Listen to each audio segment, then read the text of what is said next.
Meus vizinhos sorriam, mas sabiam cada segredo meu. Eu, Gabriela, sempre me orgulhei da minha independência. Aos 30 anos, recém-formada em design gráfico e com meu primeiro grande contrato como freelancer, aluguei um apartamento no porão de um sobrado antigo. Era pequeno, sim, mas era meu refúgio. As grandes janelas davam para um pequeno jardim, e o bairro, no centro histórico da cidade, parecia calmo. Eu valorizava o silêncio, a privacidade. Mal sabia eu que o silêncio seria a arma, e a privacidade, a ilusão mais cruel. Meus proprietários, um casal de idosos, os Almeida, Dona Clara e seu Joaquim. Eles moravam no andar de cima. Dona Clara era a personificação da gentileza antiga, sempre oferecendo uma torta, perguntando se eu precisava de algo. Seu Joaquim, um senhor calado, mas com um olhar que parecia ver através de você. Gabriela, seja bem-vinda ao lar, Dona Clara me disse no dia da minha mudança, com um sorriso acolhedor. Qualquer barulho, qualquer problema, é só nos avisar. Estamos sempre aqui. Eu agradeci, feliz por ter encontrado pessoas tão atenciosas. O primeiro sinal de que algo estava fora do lugar foi o barulho, ou a falta dele. No início, achei que eram apenas vizinhos quietos, mas o silêncio deles era absoluto. Eu podia passar horas em casa, trabalhando nos meus projetos de design, e não ouvia um único passo, uma tosse, uma conversa. Era como se a parte de cima da casa estivesse vazia. Mas eu via as luzes acesas à noite, o carro na garagem. Eles estavam lá, apenas silenciosos demais. Comecei a notar pequenos detalhes. Se eu deixava a luz do meu estúdio acesa até tarde de manhã, as cortinas do andar de cima estariam fechadas, mesmo que o sol estivesse forte. Se eu acordava cedo para meditar, às 5 da manhã, a cortina da cozinha deles se moveria levemente. Eu comecei a me sentir observada. Uma manhã, ao abrir a porta do meu apartamento para pegar o jornal, encontrei Dona Clara parada no topo da escada que levava ao meu porão. Gabriela, bom dia! Vi você começando seu dia cedo hoje. Você é muito disciplinada. A que horas você começa a criar? Meu estômago se apertou. Ah, Dona Clara, depende do dia. Eu respondi com um sorriso forçado. Mudo um pouco. Ela apenas assentiu com aquele sorriso perfeitamente gentil e disse: Entendi, é bom saber. O café está pronto se quiser um pouco. Eu recusei, sentindo um arrepio. Eu tinha um amigo, Pedro, que era um colega designer e meu melhor amigo. Ele era cético. Gabriela, você está exagerando, Pedro me disse uma vez enquanto jogávamos um jogo de tabuleiro no meu apartamento. Eles são velhos. Provavelmente não fazem muito barulho. E a senhora é só uma velha simpática. Você está ficando paranoica com esses prazos de freelancer e as séries de suspense que você assiste. Eu ri tentando me convencer, mas a intriga continuava a se aprofundar. Eu comecei a mudar meus hábitos. Eu programava minhas pausas para café em horários diferentes, pedia comida em restaurantes distantes e até tentava mudar o lado da cama em que dormia. Mas os Almeida pareciam sempre saber. Se eu decidia fazer um bolo à noite, a luz da cozinha deles se acendia misteriosamente. Se eu ouvia uma música mais alta para me inspirar, o silêncio do andar de cima se tornava ainda mais denso, quase palpável, como se estivessem absorvendo o som. O pior era quando eu recebia visitas. Minha namorada, Sofia, passava os fins de semana comigo. Ela era cética no começo, mas o comportamento deles começou a perturbá-la também. Uma noite, enquanto Sofia e eu assistíamos a um filme na sala, ouvimos um estalo vindo do teto. Seu Joaquim estava consertando algo no andar de cima. Gabriela, boa noite. Que surpresa agradável. Achei que sua visita não viria este fim de semana. Sofia me olhou confusa. Eu não havia mencionado para seu Joaquim que ela viria. Ah, seu Joaquim, a Sofia decidiu vir de última hora. Eu respondi com um sorriso tenso. Ele apenas assentiu, com um olhar que Sofia descreveu mais tarde como olhar de quem não pisca. Sofia tentou me acalmar. Gabriela, é só um casal idoso. Eles são um pouco curiosos, talvez. Mas não há nada de errado. Mas eu vi o medo em seus olhos. A sombra deles se tornava mais densa, mais presente. O ponto de virada crucial veio quando eu tive um problema no trabalho. Um erro grave em um projeto de design, um ícone que havia desaparecido em um arquivo crucial, que poderia ter causado um grande prejuízo para o cliente e para a minha reputação. Eu estava desesperada. Passei a noite toda acordada tentando consertar. No meio da madrugada, recebi uma mensagem anônima no meu celular. A cor está na camada oculta. Olhe a função Overlay. Meu coração disparou. Eu não havia falado com ninguém sobre o problema. Ninguém. Eu segui a instrução. E funcionou. O erro foi corrigido. Eu liguei para meu cliente, Ricardo, aliviada. Ricardo, consegui consertar o problema. Era um detalhe na camada oculta. Um overlay, que não estava visível. Ricardo ficou surpreso. Como você descobriu? Ninguém havia notado aquele detalhe. Eu menti, dizendo que havia tido uma iluminação. Na manhã seguinte, ao abrir a porta para sair para um café que havia pedido por delivery, encontrei Dona Clara na minha calçada. Ela não estava com biscoitos ou muffins. Ela estava segurando uma pequena orquídea. Gabriela, bom dia. Senti que você precisava de um pouco de beleza hoje. Às vezes a solução está nos pequenos detalhes, não é? Na camada oculta. Por exemplo. Meu sangue gelou. A orquídea escorregou da minha mão. Dona Clara, como você sabe?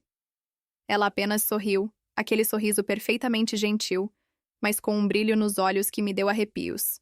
Ah, Gabriela, a gente só observa. O bairro é muito unido, sabe? A gente se preocupa uns com os outros. E a sua sorte mudou, não é? O horror se instalou. Aquilo não era cortesia, era vigilância, era controle. Eu estava presa. Liguei para Lucas. Lucas, preciso que você venha pra cá, agora. Eu estou com medo. Ele veio. Eu contei a ele tudo. As observações, os muffins, as flores, a camada oculta. Ele tentou me acalmar, mas eu vi o medo em seus olhos. Gabriela, talvez seja só uma coincidência, ele disse. Mas sua voz não tinha convicção. Decidimos agir. Começamos a mudar nossos hábitos. Corria em horários diferentes. Ia a supermercados em bairros distantes. Mas os Almeida pareciam sempre saber. Se eu decidia comer pipoca à meia-noite, a luz da cozinha dele se acendia misteriosamente. Se eu ouvia uma música mais alta para me concentrar, o silêncio do andar de cima se tornava ainda mais denso, quase palpável, como se estivessem absorvendo o som. Lucas tentou confrontá-los. Ele foi até a casa dos Almeida. Seu Joaquim, Dona Clara, precisamos conversar. Lucas disse com a voz firme. Gabriela está se sentindo desconfortável com a atenção de vocês. Ela sente que está sendo observada. E a questão da camada. Oculta. Como vocês sabiam? Seu Joaquim o ouviu, com aquele olhar que parecia ver através de sua alma. Dona Clara sorriu. Lucas, não entendi. Nós só somos vizinhos amigáveis. Gabriela é tão especial. Nós só queremos que ela se sinta segura aqui. E a camada oculta? Ah, Lucas, é um detalhe importante. As soluções estão em toda parte, não é? Lucas voltou, com uma expressão de derrota. Gabriela, eles são estranhos. Mas não há nada ilegal no que eles estão fazendo. É só a forma deles de serem vizinhos. Mas eles me deram um biscoito. E era delicioso. Eu sabia que ele estava certo. E isso me apavorava ainda mais. O terror escalou silenciosamente. Comecei a encontrar objetos estranhos em meu jardim. Um relógio de bolso antigo que não era meu. Um bilhete anônimo com uma mensagem enigmática sobre o tempo está correndo. Eu não dormia mais. Meu apartamento, antes um santuário, tornou-se uma prisão. Eu sentia como se as paredes estivessem se fechando. Uma noite, Sofia estava comigo. Decidimos sair para jantar. Ao abrir a porta, encontramos Dona Clara e seu Joaquim, na minha calçada com um buquê de flores. Gabriela, Sofia, que surpresa! Que ótimo encontrar vocês! Vamos tirar uma foto da vizinhança unida. Meu coração disparou. Eu tentei recusar, mas Dona Clara insistiu com seu sorriso perfeitamente gentil. Ah, Gabriela, é só uma foto. É para o álbum da vizinhança. Nossos netos vão adorar ver vocês. Lucas, tentando ser educado, sorriu. Tiramos a foto. Eu, com um sorriso forçado, sentindo meu corpo tremer. Naquela noite, Sofia me disse: Gabriela, você precisa sair daqui. Eu estou com medo por você. Isso não é normal. Eles são muito invasivos. O olhar deles. É como se eles estivessem sempre te observando. Ela estava certa. Eu não aguentava mais. Decidi vender o sobrado. O processo de venda foi um pesadelo. Os Almeida estavam sempre lá, ajudando, mas, na verdade, intimidando os compradores. Essa casa tem uns problemas, sabe? Dona Clara sussurrava para os potenciais compradores. A antiga moradora era um pouco excêntrica e sempre teve uns probleminhas de segurança. E os barulhos do subsolo, eles eram um pouco assustadores, não é, Joaquim? Seu Joaquim apenas assentia, com aquele sorriso distante. Os compradores, um a um, desapareciam. Eu estava desesperada. Meus nervos estavam à flor da pele. Comecei a ver Dona Clara e seu Joaquim em todos os lugares. No supermercado, na academia, no parque. Suas silhuetas pareciam me seguir. Suas risadas abafadas ecoavam em meus ouvidos. E os olhos deles, fixos em mim, sem piscar. A culminação do meu tormento veio em uma tarde chuvosa. Eu estava sozinha em casa, preparando as últimas malas para me mudar para um apartamento alugado, longe dali. O apartamento estava vazio, ecoando meu medo. A campainha tocou. Meu coração disparou. Eu sabia que não era a imobiliária. Olhei pelo olho mágico. Era Dona Clara e seu Joaquim. Eles estavam parados ali, sorrindo. Aquele sorriso perfeitamente gentil, com um brilho estranho nos olhos. Eu não abri a porta. Eles não bateram. Apenas ficaram lá, imóveis, sob a chuva, por um tempo que pareceu uma eternidade. Eu podia sentir o olhar deles através da madeira. Eu podia ouvir seus sussurros abafados. E então, ouvi a voz de Dona Clara, clara como cristal, através da porta. Gabriela, sabemos que você está aí. E sabemos que você está com medo. Mas não se preocupe. Vamos cuidar de você. A voz de seu Joaquim, rouca e baixa, ecoou. Nós vamos cuidar de você. Sempre. Meu sangue gelou. Nós vamos cuidar de você. Sempre. Eu não aguentei. Gritei. Gritei até a voz falhar. Gritei até as paredes tremerem. E quando o silêncio finalmente voltou, eu sabia que eles não estavam mais lá. Mas a sensação deles ainda estava. Eu estava presa. Eu consegui me mudar, eventualmente, para um apartamento. Pequeno e frio em outra cidade. Eu não vendi o apartamento. Eu apenas o abandonei. Fugir era a única opção. Lucas me apoiou, mas a experiência nos marcou profundamente. Eu não conseguia mais confiar em ninguém. Cada sorriso parecia um sorriso invertido. Cada vizinho, um potencial observador.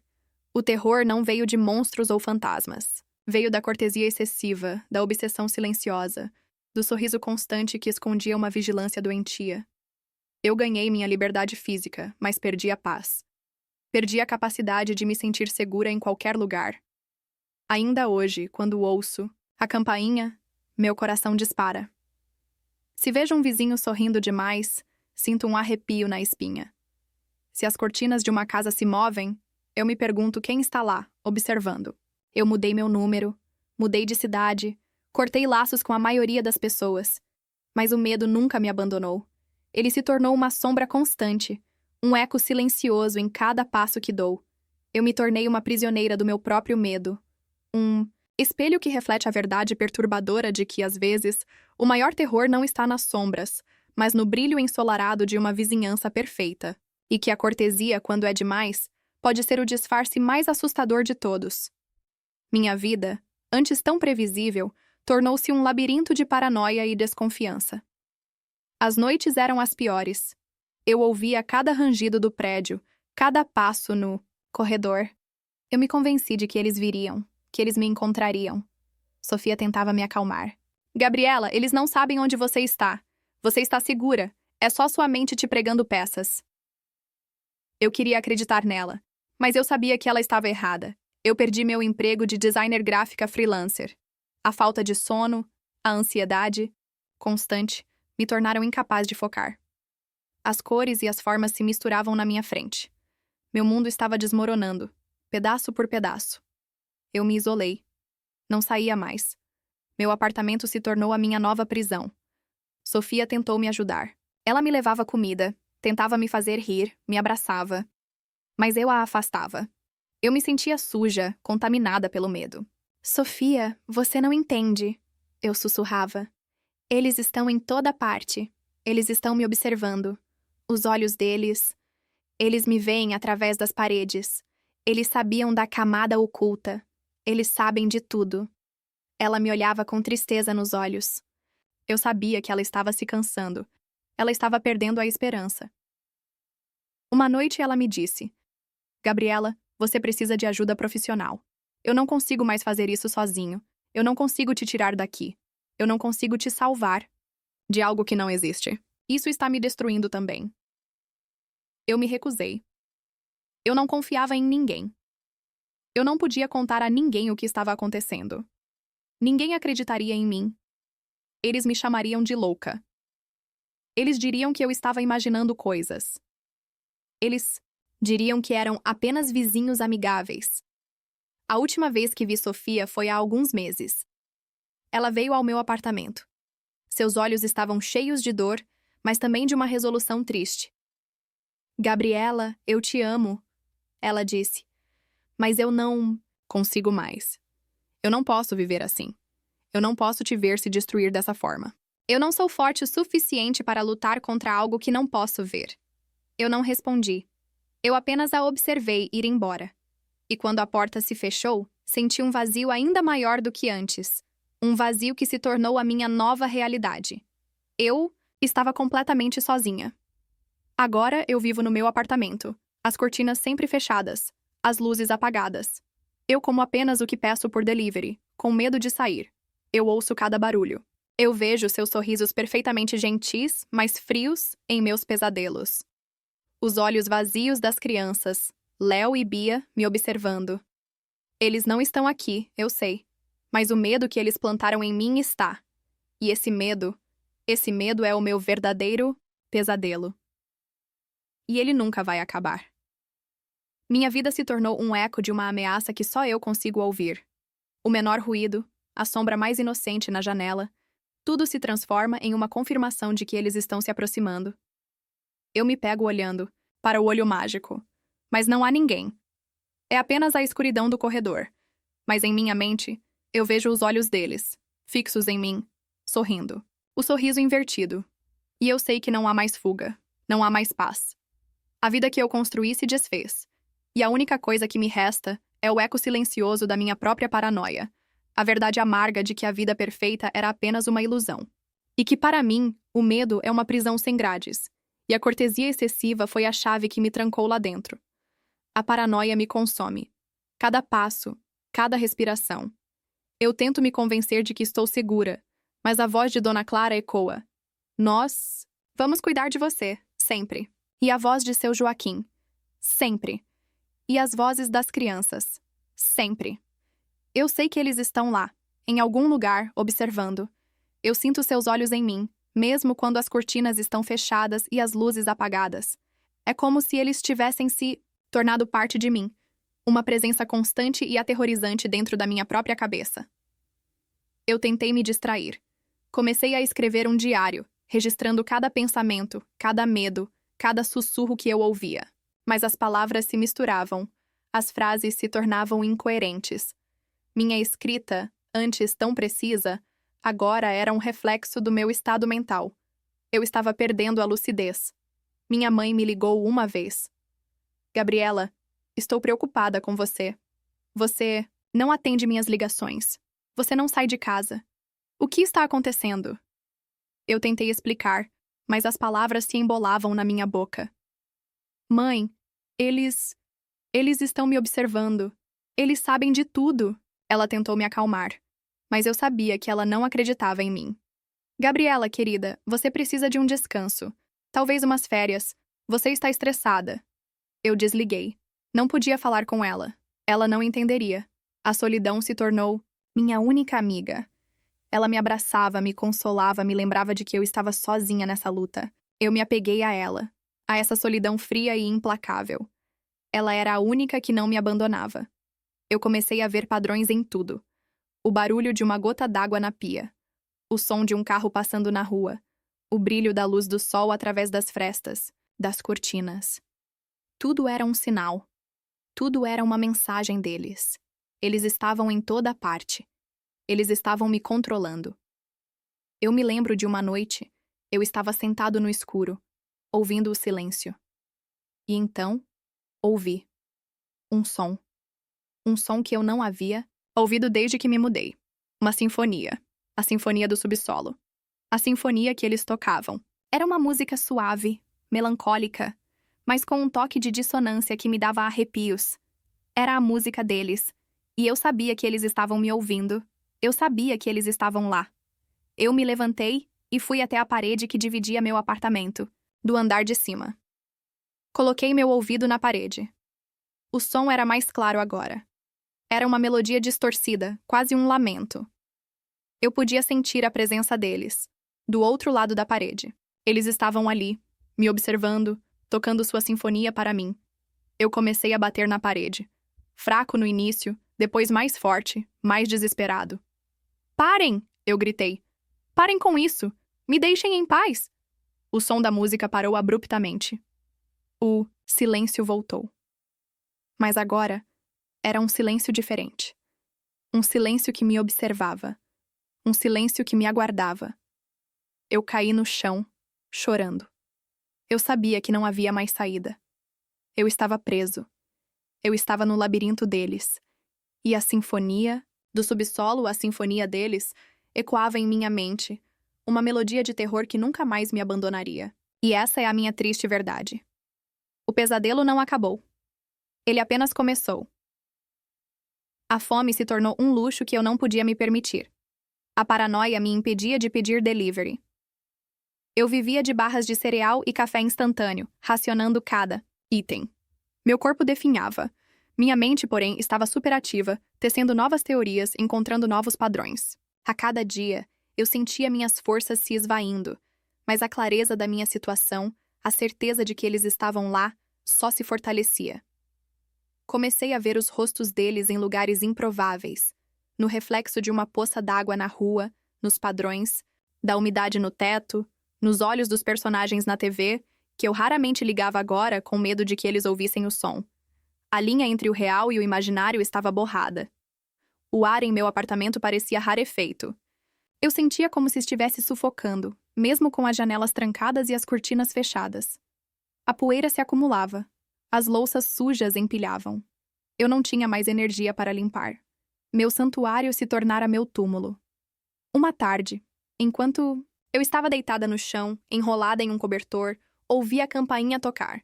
Não uma batida, mas uma melodia suave, familiar.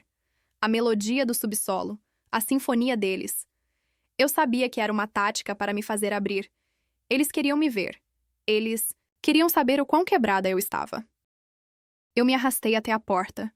Não olhei pelo olho mágico. Apenas fiquei lá, encostada na madeira fria, ouvindo a melodia. E então, ouvi a voz de Dona Clara, suave e acolhedora, como se estivesse falando com uma criança. Gabriela, meu bem, sabemos que você está aí. Trouxemos uma torta fresca. Você não tem comido direito, não é? Estamos preocupados. A voz de seu Joaquim, grave e paternal, adicionou. Não se preocupe, Gabriela. Nós vamos cuidar de você. Sempre. É o que a família faz. E então, as vozes das crianças, Léo e Bia, em uníssono, com a mesma entonação vazia e assustadora. Nós vamos cuidar de você. Sempre. Eu não respondi. Eu não podia. As lágrimas escorriam pelo meu rosto. Eu estava quebrada. Completamente. A torta fresca, o cheiro de bondade. Tudo era uma mentira. Uma armadilha. Eles ficaram ali por um longo tempo. A melodia suave da campainha tocando ocasionalmente. Eu sentia a presença deles, a paciência deles, a certeza deles. Quando finalmente se foram, o silêncio que ficou era mais pesado do que nunca. Um silêncio que me abraçava, me envolvia, me lembrava de que eu estava sozinha no meu labirinto. Minha respiração se tornou ofegante. Eu sentia meu coração batendo forte, forte demais. Eu estava me afogando no meu próprio medo. Eu sabia que era o fim. Eu sabia que não havia mais saída. Eles haviam vencido. A sinfonia do subsolo havia me consumido. Eu me deitei no chão frio, os olhos fixos no teto. As sombras dançavam nas paredes, assumindo formas ameaçadoras. Eu via seus rostos neles. Dona Clara, seu Joaquim, Léo, Bia, todos sorrindo. O sorriso invertido. E eu sabia que era isso. O fim. Eu estava presa. E eles, os vizinhos perfeitos, haviam me trancado no meu próprio inferno. E a música deles, a sinfonia do subsolo, continuava a tocar uma melodia de terror eterno.